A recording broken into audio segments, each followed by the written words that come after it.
Nigeria has been having perennial electricity problem for years without a requisite solution in sight. As a result, Nigerians have continued to grope in darkness due to the challenges with developing the power sector in the country. According to World Bank statistics, 85 million Nigerians do not have access to grid electricity. This is a staggering figure considering the country's estimated population of 200 million.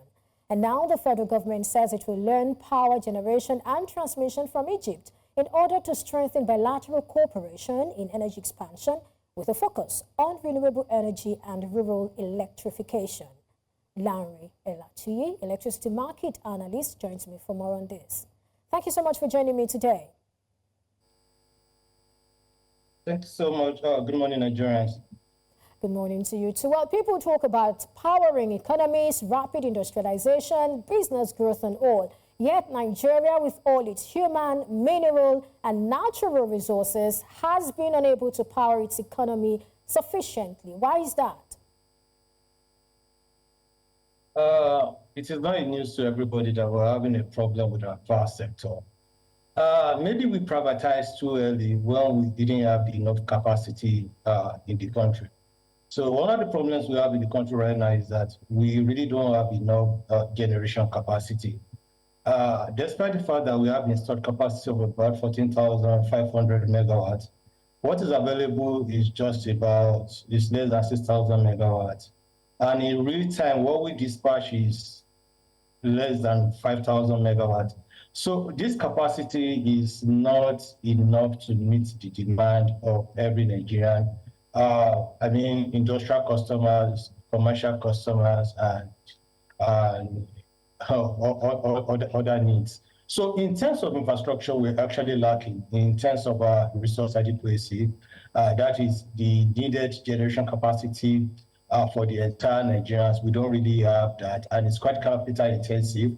So now that we have the power sector has been privatized, it's always a problem getting the private capital into the country because the path to cost recovery is not really there. So that's a major problem. So infrastructure, transmission is still constrained.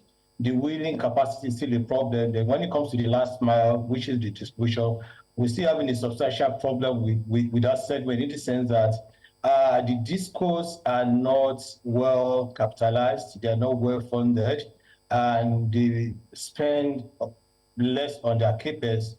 They have a problem of IETC and CLOs, so they're not bankable. So the ability to even attract capital is a major problem. And if they can attract capital, they can embark on capacity expansion to be able to distribute more electricity. So then we have a country that we still have a culture of electricity being tagged as a social commodity. So there's a problem of energy theft, people not paying electricity, including government ministries and department of governments and individuals. So it's a whole lot of problems. It's a combination of so many problems. So but we are going to sum it up. The needed capital for us to really have the capacity that we serve every Nigeria is not really there. And the path to cost recovery is not ascertained for people to come and invest into our power sector. So that's a major problem we're currently experiencing. You know, that's a lot, judging from all that you have said. The next question would be, how then do we begin to fix all of this? First, you talked about us privatizing too early. Is it really privatizing too early or using the wrong roadmap, privatizing, maybe selling these companies to the wrong people without due diligence? That's number one. And then number two, you also mentioned something about the generation capacity. How do we, upgrade that capacity? How do we ensure that we can generate more? Maybe we'll start from those two before we then move on to the other things you talked about and then talking about also learning from Egypt. Let's start from here. So the only way you can actually increase your capacity in generation is when the GenCos are well paid. So the GenCos are currently being owed in excess of 4 trillion naira. So if that money is available, they're not going to embark on any capacity expansion. So it doesn't just make sense to them. So as a business owner, if I'm being owed up to 4 trillion naira, why should I embark on further capacity expansion when I still have a lot of outstanding to be collected? So that's a major problem. There is the indebtedness of the sector to the GenCos is a huge problem. if that passes, there's no way we're going to see any form of capacity expansion. No Genco will go to no bank will even lend money to Gencos that are already owing them. So there's gross liquidity in the market. So as long as that liquidity continues, the hope of capacity expansion is almost dead.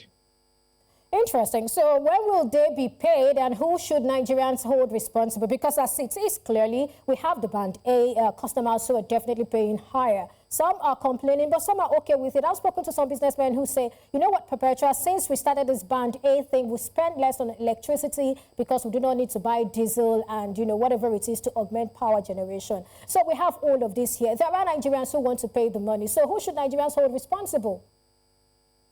So who's going to pay is a question that if you start debating it, we're probably not going to end it here today.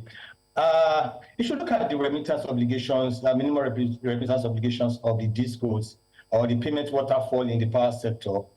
You discover that Gencos are the one being paid last when other settlements are being made. So if you look at the tariff shortfall just represents that portion that the market is not allowed to charge. So it should come in form of subsidies, and most times that subsidy is not cash backed. And even when it comes at a later time and should take into account time value of money. So you discover that money has lost some value. So the challenge is that government is supposed to pay that as a form of subsidy, but government has made it clear that they really don't have much for subsidy. Last year's subsidy provision was just mere 450 billion naira, and tariff shortfall, which represent payments to Gencos, is almost 3 trillion naira. Looking at this year, 2025, the budget allocation for subsidies is about 900 billion, and our subsidy burden is almost 3 trillion naira. So there's no way government is going to meet this obligation. So this is the problem. So government is going to pay it. If government is not paying it, then consumers are supposed to pay it. But if you look at even band A customers are complaining. So paying cost-reflective tariff in Nigeria has been a major problem. There's a lot of fight back from customers that are supposed to pay for band A.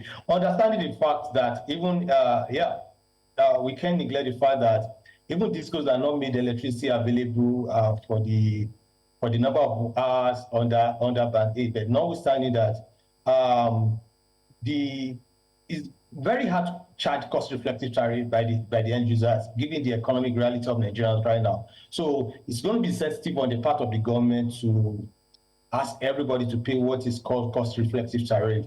So government is not supposed to provide subsidy for this shortfall, which represent payment to the Gencos. But there's a problem. Provision for subsidy is not as much as the subsidy body. So that's the major problem. All right, maybe the government shouldn't have started what it couldn't continue. What do you think? What did you say? Can you come again? I said maybe the government shouldn't have started what it couldn't continue. I wouldn't see it that way. Government will be the responsible government. Will try as much as possible to do what is right for the people. But imagine if government is not paying subsidy for every customer. So we still have to praise the government for doing what they're supposed to do. They have to cater for all Nigerians, and I think that's the best decision they can make, provided there's capital for that. Because if you look at it, what are Nigerians actually gaining from the government if you look at it from every perspective? So saying probably government shouldn't have started what they can't finish, well, maybe you may be right, but people are still going to ask, what is Nigeria doing for me? So it's quite unfortunate that where we are is a big challenge, and government is trying to make sure that we probably take that burden off themselves, but for now, they still want to be paying subsidy, maybe because of political reasons, so that they can have a level of acceptance.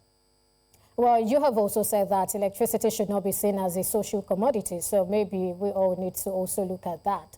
Well, Nigeria now seeks to learn from Egypt. That's a nation with a capacity of around 59,063 megawatts of power. That was as of December 2020. And that also is from 30,803 megawatts in 2013. Maybe we need to, probably start by learning how Egypt has been able to scale and maintain that number. Talk to us about this.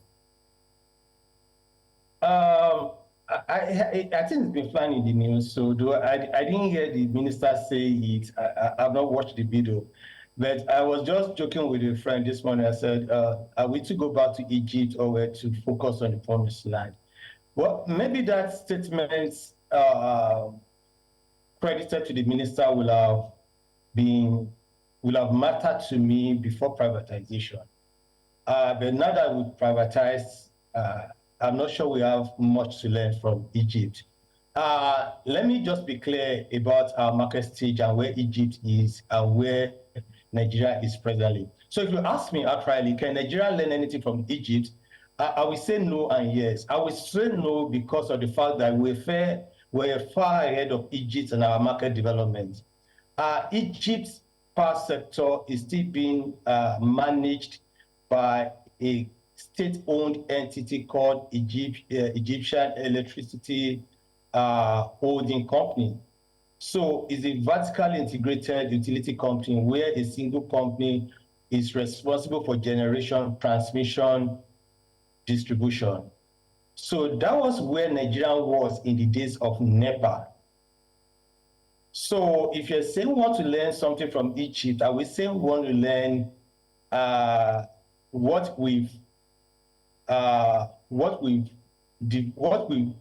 left over the years. That was more than 13 or 12, 2013, that was like 12 years ago. So now Nigeria has a market that is transiting to wholesale competition. So Nigeria has privatized, Egypt has not privatized. Egypt is still being managed by a single entity owned by the Let me come in government. here. Can I come in here? I mean, we can say Egypt is, being controlled by the government and all, but they have the numbers talking about what is being generated. Nigeria was there. What could Nigeria do when it was there? Now Nigeria has moved on to privatization. What has been achieved? Today we're talking about decentralization. What will also be achieved from that? Oh, okay, let me just quickly say what Egypt did. Egypt was able to invest a lot in power generation. So in barely 28 months, they added 14,400 megawatts. So, and that is what we did do properly very well before we privatized. So they had enough generation capacity. Then you have to look at the fact that economic demand of electricity matters a lot. So it's not just about providing capacity. Is there active demand that are ready to pay for the electricity? So Egyptian government probably there are more industries in Egypt than in Nigeria.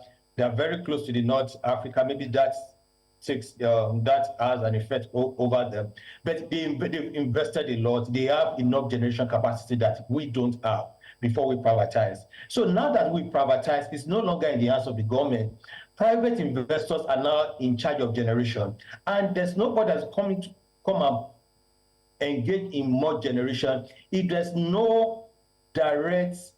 no obvious path to cost recovery. And that's the difference. Now, that's why we're not seeing investments in generation as we ought to see. So before anybody can invest in generation in Nigeria right now, if you don't have a contract with MPET, Nigerian Bulk Electricity Trading Company, which is the credit off-taker of the government, even if the credit off-taker of the government is not credit-worthy in reality of it. So if you look at the GenCos in Nigeria that we've privatized, private ownerships now are finding it difficult to come and invest in the power sector because they're not sure that if they invest a certain amount of money in the sector, they're going to recover their money. So that's the problem. Then you should even look at Nigeria. The government of Obasanjo actually made a lot of effort to build a lot of power plants called National Independent NIPPs. So about 10 of them. The question we're going to ask ourselves as Nigerians is that what are the states of all those NIPPs today? Over 4,000 megawatts capacity under NDPHC.